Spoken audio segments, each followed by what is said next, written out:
Alors, bonjour, j'espère que vous allez bien. Si vous venez de tomber sur cette vidéo, ce n'est pas le fruit du hasard. Aujourd'hui, nous parlons conseil import. Et le thème d'aujourd'hui, c'est quels sont les coûts réels du transport chez Afrique. Alors, restez captés et on se rejoint. Alors, importer des articles de la Chine vers l'Afrique est une opportunité incroyable pour les entrepreneurs. Ça, tout le monde le sait. Mais réussir ce processus nécessite la compréhension de deux aspects essentiels qui est le coût, le temps et le coût du transport. Voilà.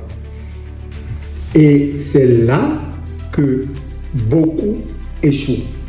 Certains sous-estiment le coût du transport et d'autres surestiment la rentabilité.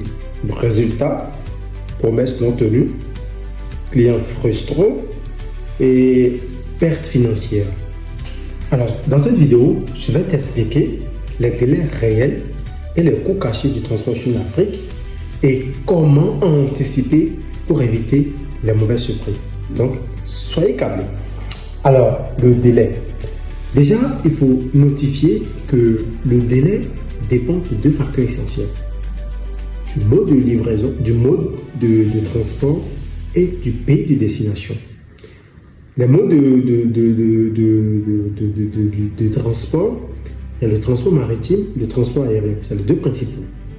Et lorsqu'on prend le transport maritime, maintenant, ça dépend du mode de livraison et du pays de destination. Lorsqu'on prend le transport maritime et que, c'est au Bénin par exemple, le délai est de 3 mois environ. C'est que ça peut être moins de 3 mois. Ça peut être de 3 mois environ. Et au Togo par exemple, c'est de 2 mois et demi, c'est moins de 3 mois. Donc, voilà un peu la nuance. Et lorsqu'on prend maintenant le transport aérien, le délai est entre 3 à 4 semaines. 3 à 4 semaines. Et bien sûr, celui du Togo aussi, ça diffère. Donc, pour choisir le mode de transport, il faut tenir compte de ces choses. Déjà, le mode de transport maritime, c'est moins cher et adapté aux marchandises de gros volume. OK? De gros volume. Le transport aérien, quant à lui, est un peu plus cher, mais plus rapide, contrairement au transport maritime. Donc, un peu plus cher, mais plus rapide. Et ça, c'est pour les produits urgents, adaptés aux produits urgents à forte valeur ajoutée. Donc, des produits fragiles. Donc, voilà, un peu la nuance. Alors, nous continuons vers les coûts. Alors, le coût du transport.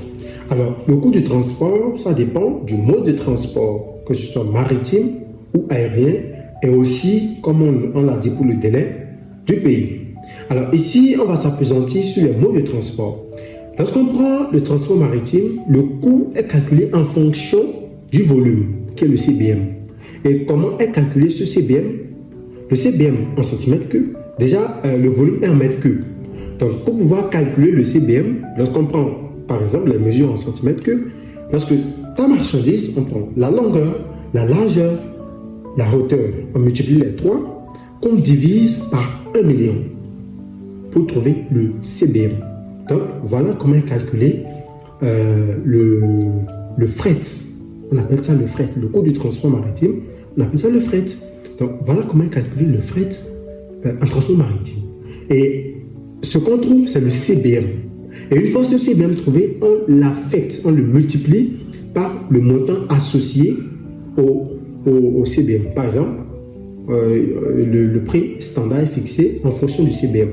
On peut mettre comme le CBM est à 200 000 par exemple. Donc lorsque tu calcules et tu trouves 0,5 CBM, donc tu fais tes 0,5 CBM fois 200 000.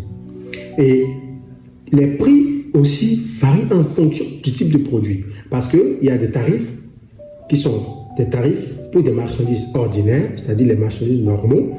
Il y a des coûts pour des marchandises, pour des produits médicaux, ils ont leur prix.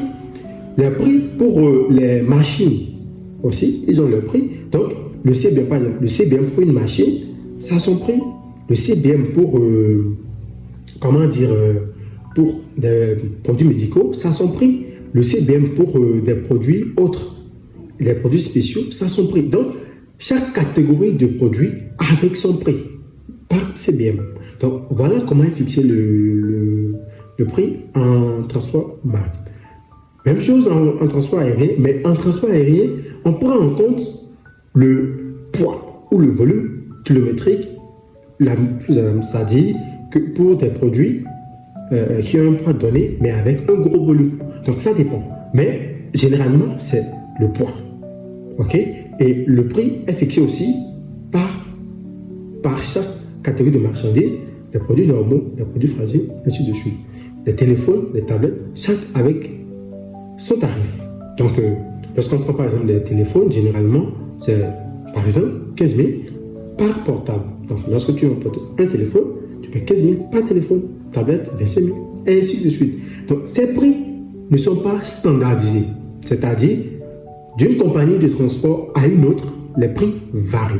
Donc, ça, ici, nous ne pouvons pas vous donner des prix spécifiques pour dire voilà le prix, mais ça dépend des conditions, des circonstances et des compagnies de transit à une autre. Donc, voilà un peu ce qui se passe au niveau des prix. OK? Voilà. Alors, déjà, en prélude de tout ce qui a été vu, donc avant même d'acheter de commander ton produit, il faut faire une simulation du prix, du coût du transport pour choisir quel mode de transport. Tout ça, c'est très important. Alors, déjà, maintenant, quelles sont les options que tu as pour importer ton truc? Maintenant, là, pour importer tes articles, tu as trois options. Soit tu fais appel à un transitaire, tu as un transitaire en Chine. Donc, lorsque tu commandes tes articles auprès de tes fournisseurs, tu les convoies vers ton transitaire qui s'occupe d'amener le produit ici. Donc, une fois le produit disponible, soit il t'aide à la dédouaner, et puis tu as ta marchandise, voilà, dédouanée.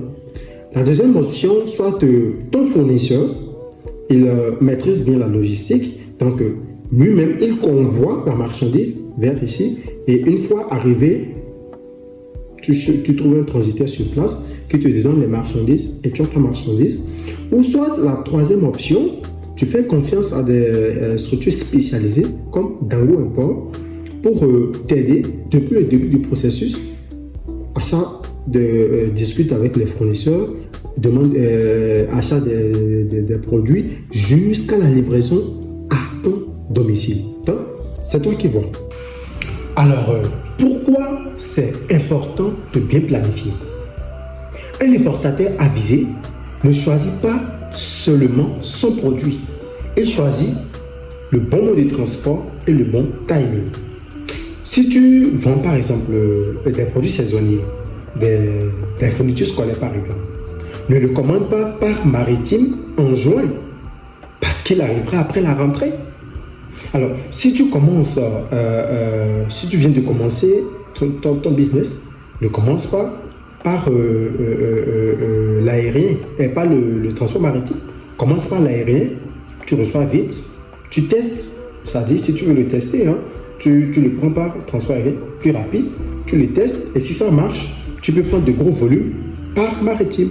Donc, il faut bien choisir. Ah, j'oubliais. Il faut aussi tenir compte des produits prohibés, c'est-à-dire qui sont interdits selon le mode de transport. Et en maritime, par exemple, je vais donner juste quelques exemples, hein, les portables, les ordinateurs, les liquides, les articles fragiles, sauf si emballés en caisse en bois, sont interdites. Vous voyez? Donc, il faut tenir compte de ça aussi. En aérien, par exemple, les drones, les powerbanks, c'est-à-dire les batteries pures, les armes réelles ou répliques parfaites, ces genres de trucs sont interdites en transport aérien. Donc, il est nécessaire de beaucoup faire attention à ces produits pour pouvoir savoir quel produit choisir, quel mode de transport choisir et éventuellement être à l'aise par rapport au coût du transport. Importer depuis la Chine est une aventure rentable si tu maîtrises les deux variables clés, le délai et le coût. Ne fais pas l'erreur de promettre une livraison rapide Si ton produit est encore bloqué sur un cargo, anticipe, calcule et choisis le mode de transport adapté. Et si tu veux éviter ces tracas et ces imprévus, des solutions comme Dango Import existent pour te simplifier la tâche, t'enlever le souci logistique. Alors, choisis bien ton mode de transport, sois focus sur l'objectif et on se voit pour la prochaine fois dans la section conseil import. Merci. Et n'oublie pas de t'abonner.